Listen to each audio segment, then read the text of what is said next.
आज हम डिस्कस करेंगे प्रीलिम्स में हिस्ट्री के। आपने बहुत सारे ऐसे क्वेश्चन देखे होंगे जो एक तरह से टर्म्स के क्वेश्चन पूछते हैं, यानी कुछ वर्ड दे रखा है, उस वर्ड का एंशिएंट में क्या मीनिंग था या गुप्त काल में इस वर्ड को क्या बोला जाता था।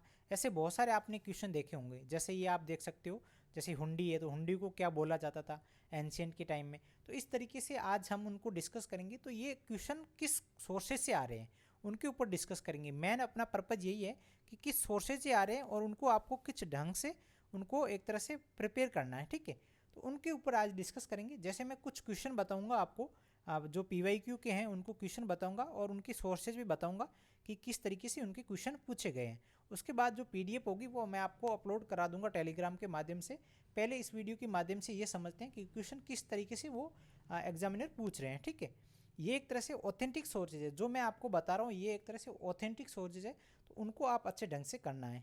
जैसे ये क्वेश्चन आ रखा है 2020 में आ रखा है, हुंडी शब्द है तो इसका क्या अर्थ है, ठीक है।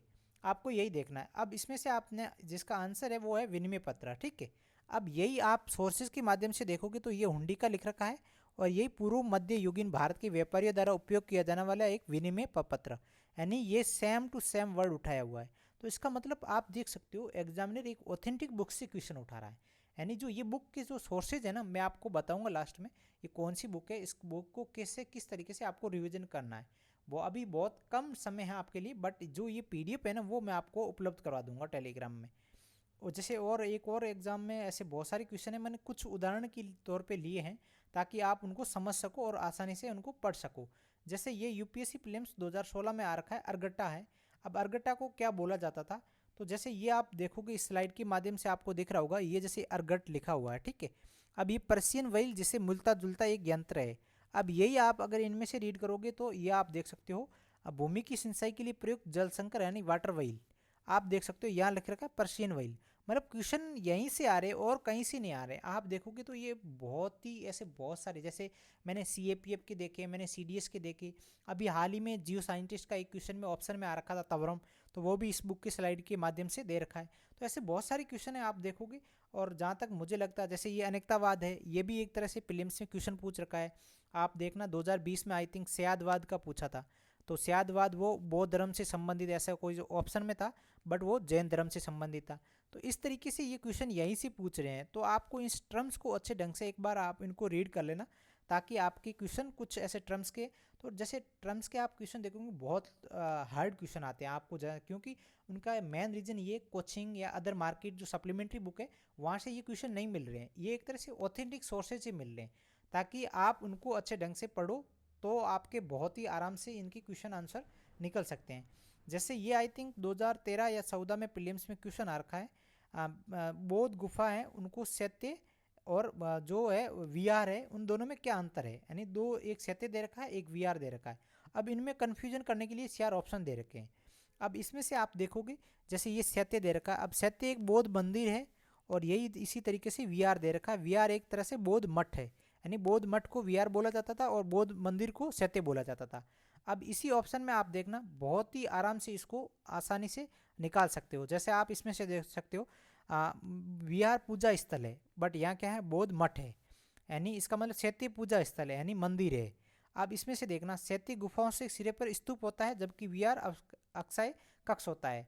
और इसमें से दे रखा है दोनों एक वस्तुपरक कोई अंतर नहीं है। अब इसमें से आप देखोगे तो बहुत ही आराम से आपका आंसर निकल जाएगा, ठीक है। तो इस तरीके से आपको करना है। जैसे इसमें से दे रखा है बौद्ध मंदिर और बौद्ध मठ दे रखा है, तो आप ऑटोमेटिक इन दोनों में से आपका आंसर निकाल सकते हो। और वैसे में मैंने आपको ऐसे बहुत सारी क्वेश्चन बताई थी, जिस ऑप्शन में सिंगल लाइन वाले ऐसे ऑप्शन हो तो उसमें से जो सिमिलर जो एक तरह से लाइन होगी उन्हीं दोनों में से आपका आंसर होगा। तो इस तरीके से आपको देखना है ताकि आपके और ऑथेंटिक रूप से जो सोर्सेज है उनको आप अच्छे ढंग से करो। और जैसे आप इसमें से देख सकते हो, ये आप देख सकते हो वेंडार है। अब वेंडार के ऊपर प्रीलिम्स में क्वेश्चन पूछ सकते हैं। किसी भी तरीके से यूपीएससी यहाँ से क्वेश्चन उठा सकती है क्योंकि ये एक तरह से ऑथेंटिक सोर्सेज है, ठीक है। जैसे एक और आप जैसे देख सकते हो, इसमें से मैंने आई थिंक है कि ये स्क्रीनशॉट सेंड किया है, बट जैसे इनका मागध का भी इन्होंने इसमें ऐड कर रखा है, सरमण का भी कर रखा है। जैसे ये अग्रहारिक है, बट यहाँ पे मैंने आई थिंक अग्रहार का ऐड कर रखा है। अब प्रीलिम्स में यहाँ से क्वेश्चन आ सकते हैं, ठीक है ना। जैसे ये अकम है, अकम जैसे संगम साहित्य के दो साहित्य थे, उसमें अकम था तो अकम को पढ़ने का बोला जाता था, एक था जो युद्ध संबंधित था। तो ऐसे बहुत सारे आपको क्वेश्चन मिलेंगे जो एक तरह से आपके आसपास मिलेंगे, ठीक है।